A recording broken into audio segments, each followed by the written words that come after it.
Welcome viewers to another live stream from Time to Go. In this live stream today, I hope you're all well and you've had a nice week and you're enjoying the weekend so far. As it happens, I was working today, so it's been a busy day for me. So I'll put something together for the live stream very quickly. And I hope there's something here of interest to you. Now today we're going to be covering three little topics. The first one is electrical connections of equipment to your motorbike or even your car, it could be related to. Also a little bit of an accident I had with the rear camera, which I fitted last week, and I'll go through what's happened with that and possibly how we're going to fix it. And finally, I'm going to quickly go through some issues I've been having with the windscreen on the NT1100. Water retention. We're going to go through how to connect electrical items to your motorbike or even your motor car. I have a couple of examples of how you can connect accessories to your motorbike. The first way is to use one of these, and this is the option I'm probably going to use for connecting up my camera system. This is a extension fuse that you can plug into a standard mini fuse on your motorbike and take power off through a different fuse. And if I can get into here and show you what one of these devices is. So basically here is the device here, and what this does, you take your normal fuse out of the holder, which is one of these. I'll show you one of these. I can open this without cutting my fingers open. Let's hope I don't. Take one of the fuses out. These are the mini blade fuses. On the NT1100, these are the type of fuses that are in the fuse box, and I'll show you the fuse box in a minute. But these are the fuses. They're little blade fuses. They're called mini fuses, and that's what's in the NT1100. Now what we need to do is to connect our camera system to our fuse box, and if there's no spare fuses or no way of connecting it, one option is to use one of these, and it's a little adapter. You take this fuse out, and you plug this adapter in its place. Once you've plugged that adapter in, you will then have two fuses on here. The bottom fuse is your normal fuse, which you would put into there, and that will take the power through the normal fuse as normal. And in the top here,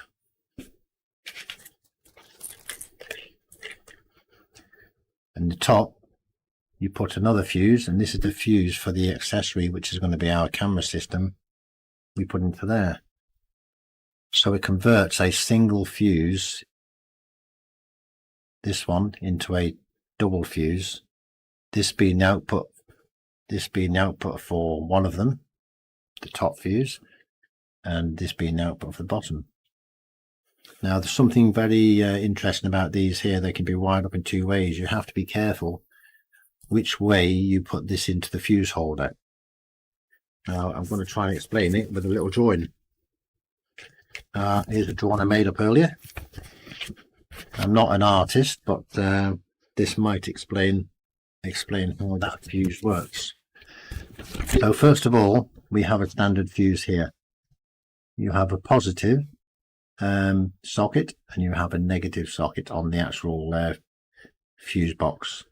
When you plug this in, the positive supply goes into that terminal there, goes through the fuse, that's that fuse there, it's a lovely fuse that, and then it goes out into the other pin, which then goes out to whatever accessory it is, such as a light or something like that.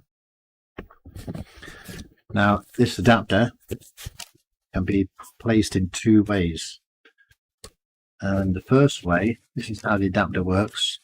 This is your positive supply from your battery, your 12 volts, and the 12 volts goes onto the first fuse, goes through the fuse, and it goes out to your normal accessory, such as your lights or your horn or something like that. And it also, the power also, the positive connection also links to the second fuse on the top. And you can put another fuse in there, and then this wire that comes out of the adapter goes to accessory.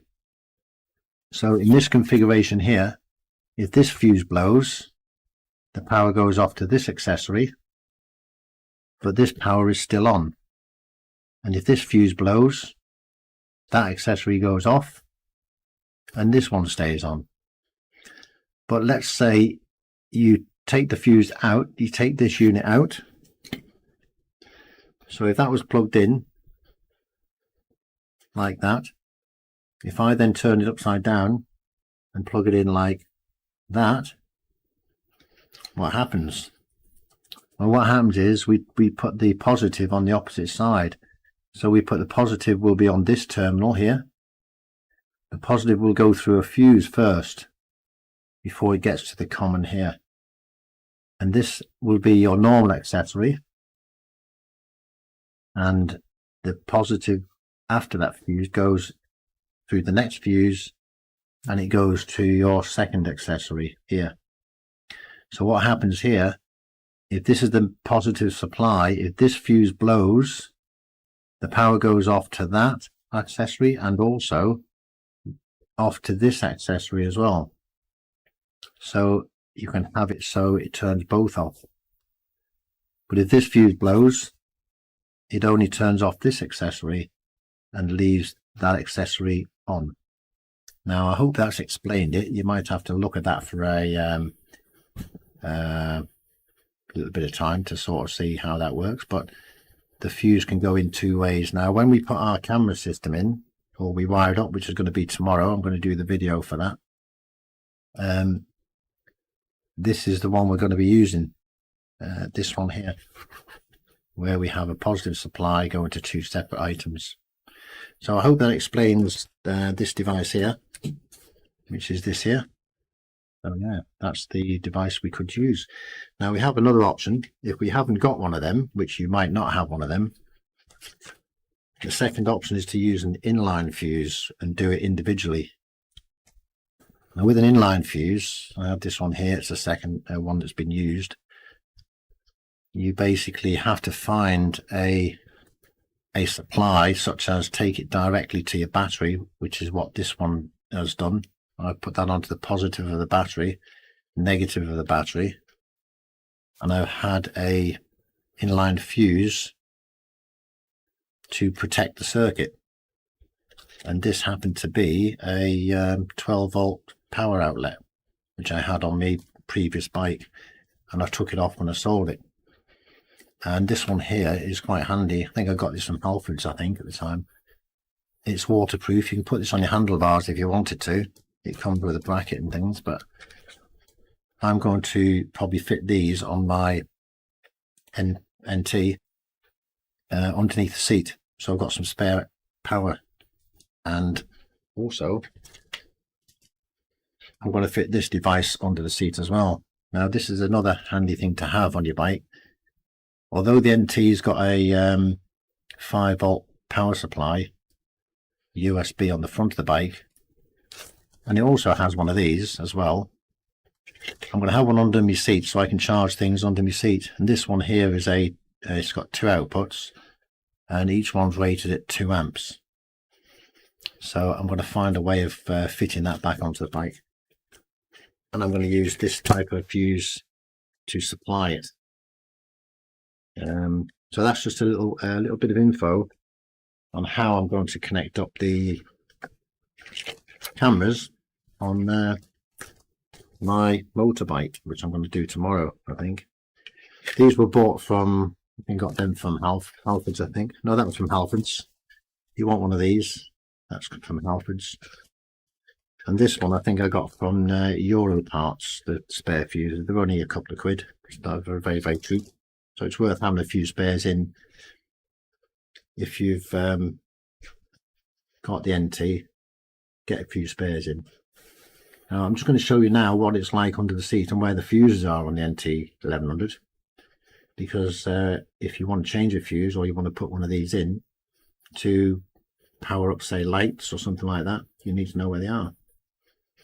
I have done a previous video on what's under the seat, but let's have a look.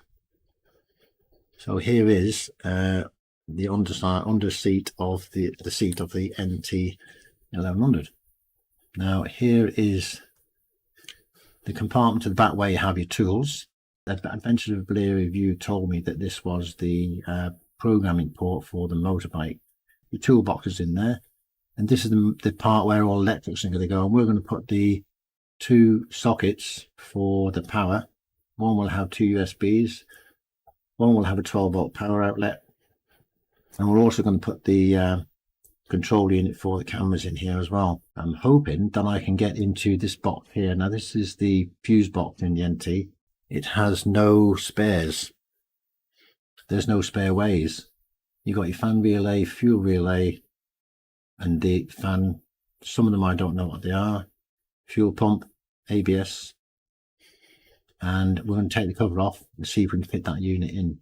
You've also got an ABS fuse there for your ABS. You also have a main fuse, which is 30 amps. The DCT has a fuse of its own as well, which is a 30 amp fuse.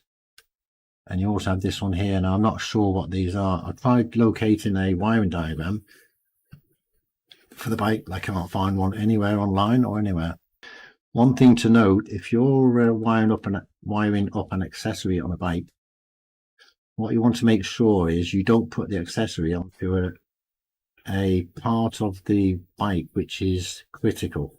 For instance, if I was going to connect up, say, a pair of heated grips or a light, I would not connect it. I would not put one of these on the say the ABS circuit or the DCT circuit, because if you have an issue with the accessory that you've got connected, you might lose your ABS or something like that. So make sure you put this on a non-critical part or circuit, such as what I'm going to use is probably the horn one.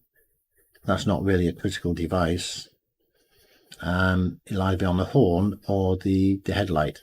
Although the headlight, if that goes off when you're riding along the middle of the night, probably not a good idea. So that's what you have underneath the seat. That's where the fuses are. I've not took that box apart yet, but I'm going to take the lid off tomorrow. So that's just a bit of an update on how I'm going to connect the cameras, and I would recommend using one of these. You can just splice into live cables, put it directly onto the battery using one of these fuses. It just depends on what you're doing with it. This is like 15 amps, this one, so you need that direct on the battery, which is quite safe to do. It's not going to affect anything else. So that's what we're going to do with electrics. Now I've got another thing we need to talk about today is I had a bit of a disaster. Not a big disaster, but let's say a small disaster. I was cleaning my bike, and only last week I put the rear cameras on, and guess what happened? I was a bit clumsy, and this happened here. Now these have been on my bike, the V-Sisto cameras, and this is the bullet part of the camera that there's a bracket that goes on the camera. It's made of plastic that you hold the camera into, and it snapped off.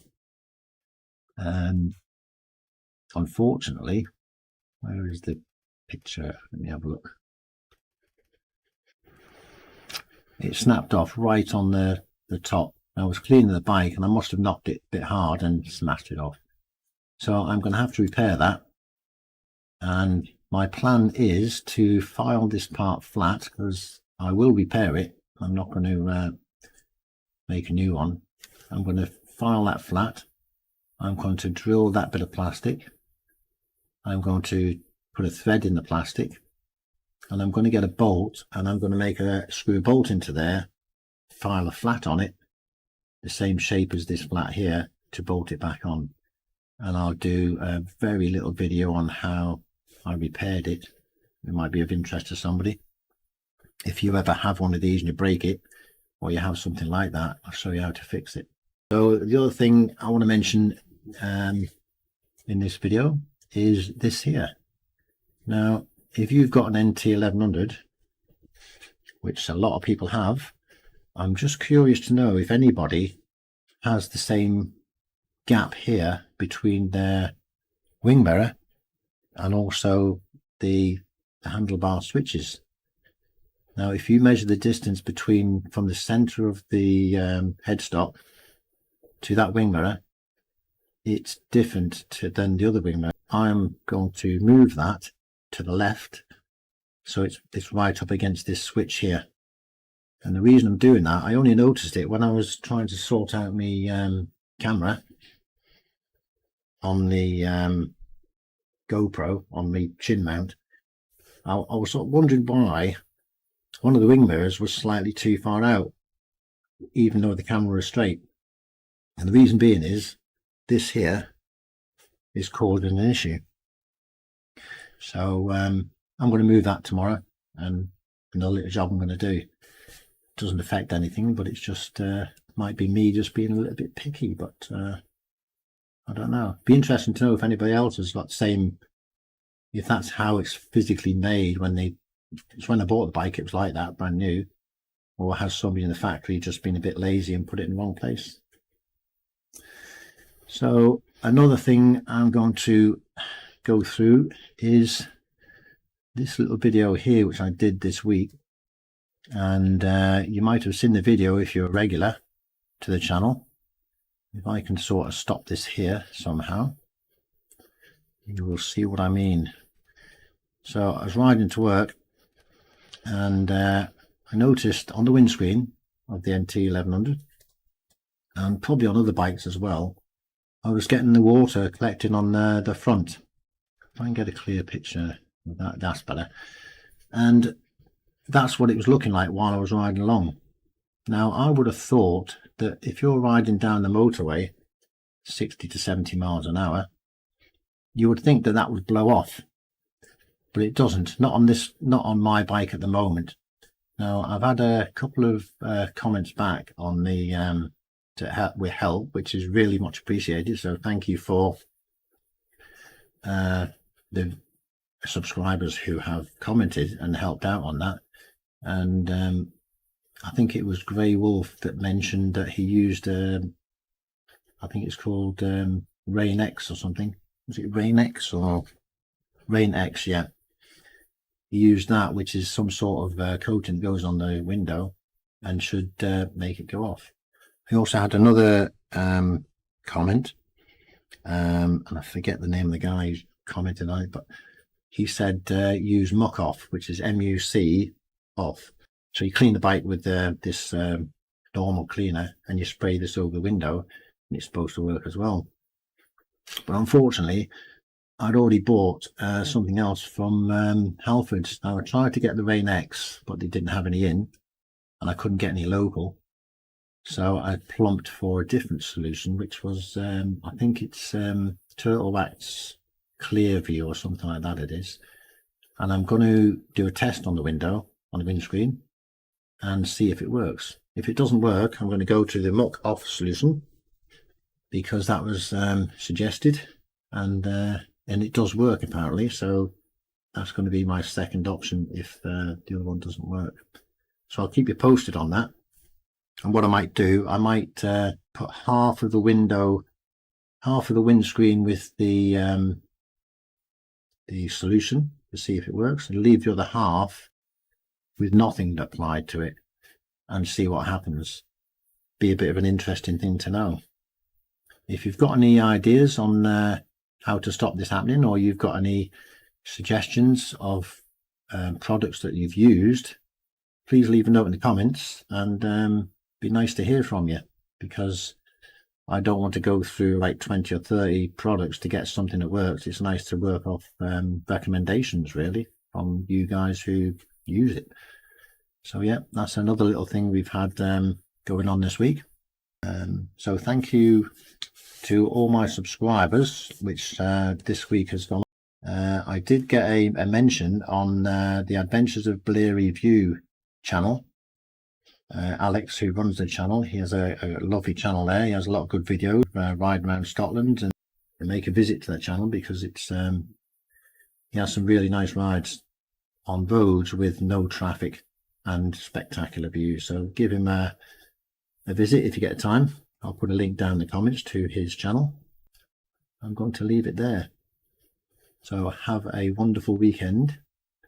Enjoy the rest of it, and I shall enjoy the rest of it tomorrow. Trying to put my camera system on my motorbike. And if you are watching and you would like to subscribe to the channel, always appreciated. So bye for now and have a good day.